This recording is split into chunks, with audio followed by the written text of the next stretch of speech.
news. The People's Democratic Party (PDP) has reportedly chosen Tuesday as the date for its 76th National Executive Council (NEC) meeting. The opposition party said before the NEC meeting, the National Caretaker Committee of the party will meet with all persons aspiring to be national chairman of the party. The PDP is expected to elect a new chairman and other national officers in December.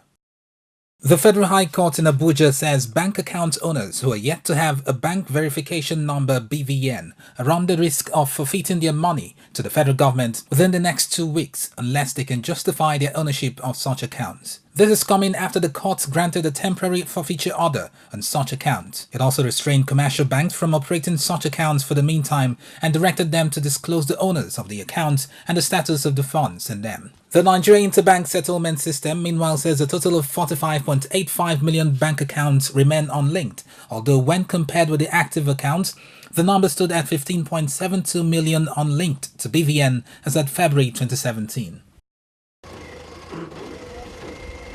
The Somalia government says the country's deadliest ever attack, a truck bomb in the capital Mogadishu, has now killed 358 people, with 228 more injured, a major jump in the fatality toll. The Mogadishu truck bomb, which had initially killed at least 276 people, is one of the most deadly attacks using vehicles as a weapon over the past 3 decades. The armed group Al-Shabaab was blamed for the blast, which happened when a car bomb and a truck bomb headed for the airport detonated prematurely.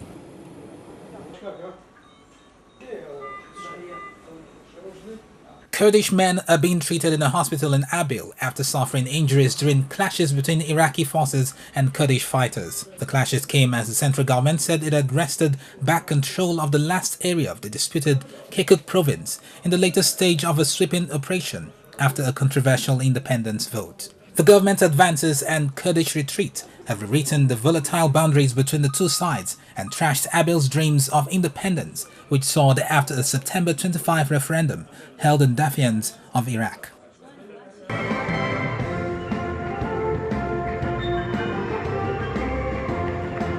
Ryan Brewster scored 3 goals and set up Morgan Gibbs-White for another to lead England to a 4-1 win over the United States.